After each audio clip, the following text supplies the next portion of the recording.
I am happy to join with you today in what will go down in history as one of the greatest demonstrations for freedom in the history of our nation.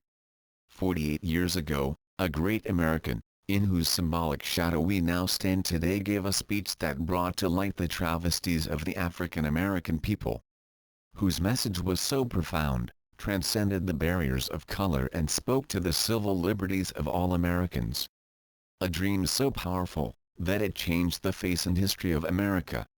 He who dared to dream for the sake of his people, awakened the spirit of this country.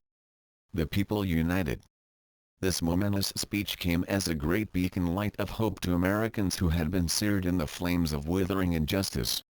It came as a joyous daybreak to end the long night of their freedom's captivity. But 48 years later, the American people still are not free. 48 years later, the life of the American people are still sadly crippled by the manacles of financial debt and the chains of lost freedoms. 48 years later, the American people live on a lonely island of poverty in the midst of a vast ocean of material prosperity. 48 years later, the American people are still languishing in the corners of American society and finds themselves in exile in their own land. So we have come here today to dramatize a shameful condition. In a sense, we have come to our nation's capitals and cities to cash a check.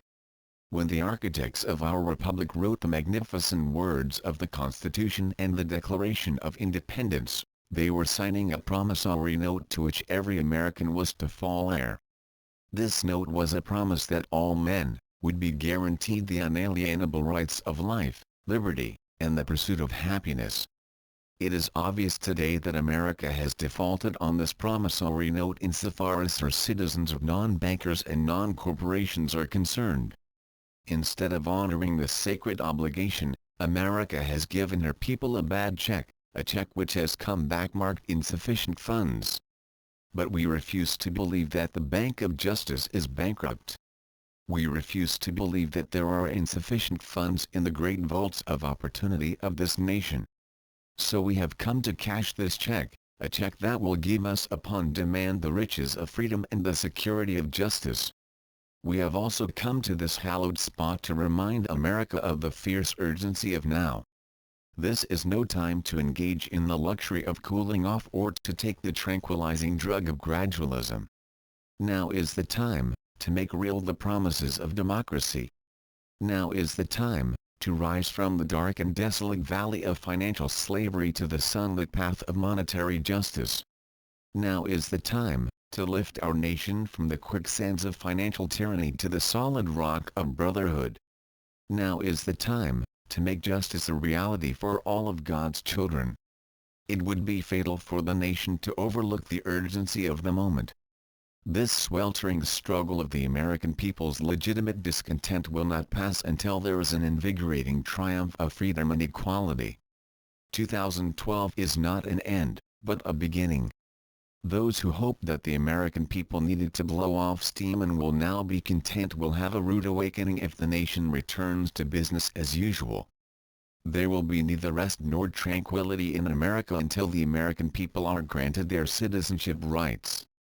The whirlwinds of revolt will continue to shake the foundations of our nation until the bright day of justice emerges.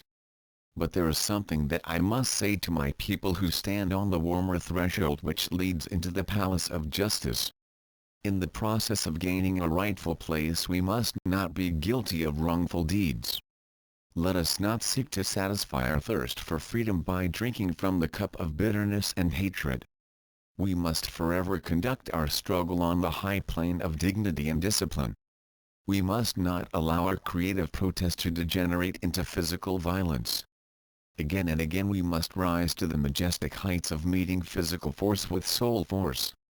The marvelous new militancy which has engulfed the American community must not lead us to a distrust of all politicians, for many of our politicians, as evidenced by their presence here today, have come to realize that their destiny is tied up with our destiny.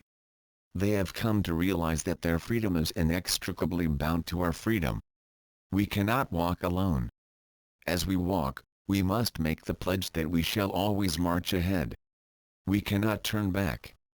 There are those who are asking the devotees of civil rights, When will you be satisfied?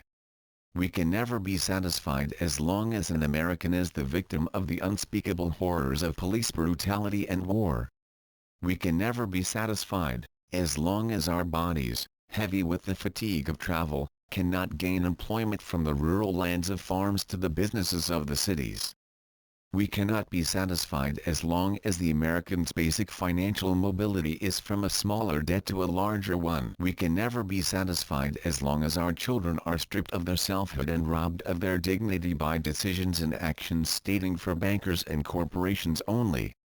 We cannot be satisfied as long as an American in Mississippi has lost hope and an American in New York believes he has nothing for which to hope.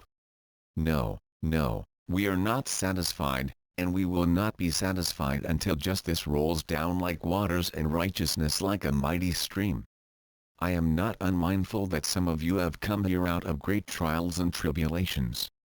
Some of you have come fresh from war-torn lands, areas in which you put your lives in danger for the protection of our nation.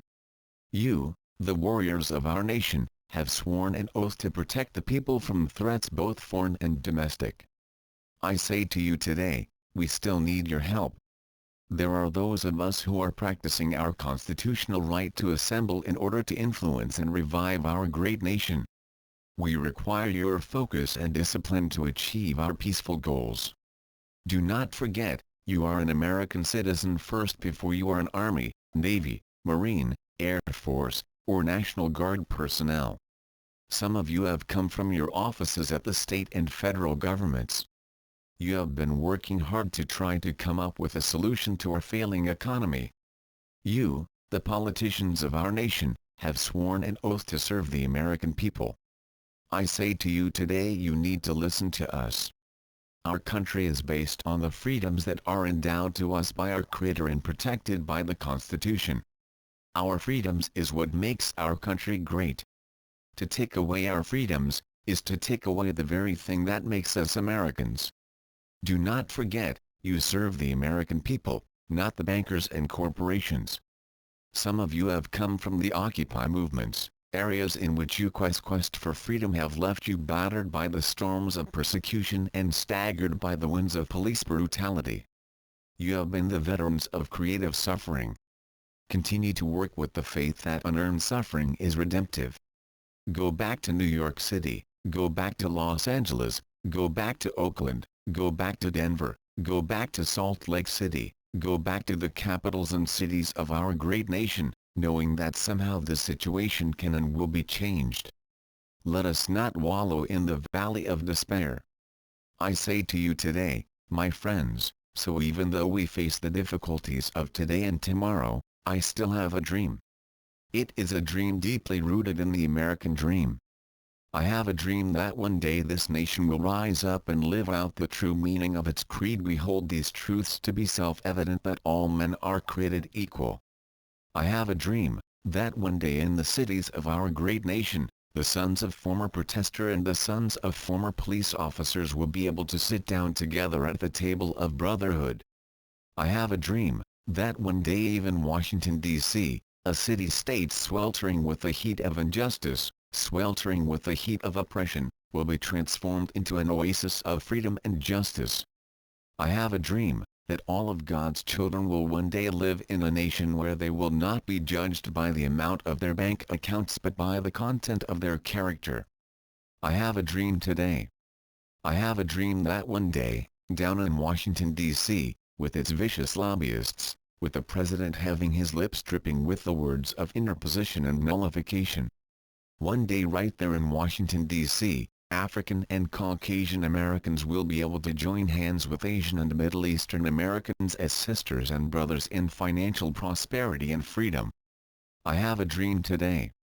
I have a dream that one day every valley shall be exalted, every hill and mountain shall be made low, the rough places will be made plain, and the crooked places will be made straight, and the glory of the Lord shall be revealed, and all flesh shall see it together. This is our hope. This is the faith that I go back to the South with. With this faith we will be able to hew out of the mountain of despair a stone of hope. With this faith we will be able to transform the jangling discords of our nation into a beautiful symphony of brotherhood. With this faith we will be able to work together, to pray together, to struggle together, to go to jail together, to stand up for freedom together, knowing that we will be free one day. His will be the day when all of God's children will be able to sing with a new meaning, "My country, 'tis of thee, sweet land of liberty, of thee I sing. Land where my fathers died, land of the pilgrim's pride, from every mountainside, let freedom ring." And if America is to be a great nation, this must become true. So let freedom ring from the prodigious hilltops of New Hampshire.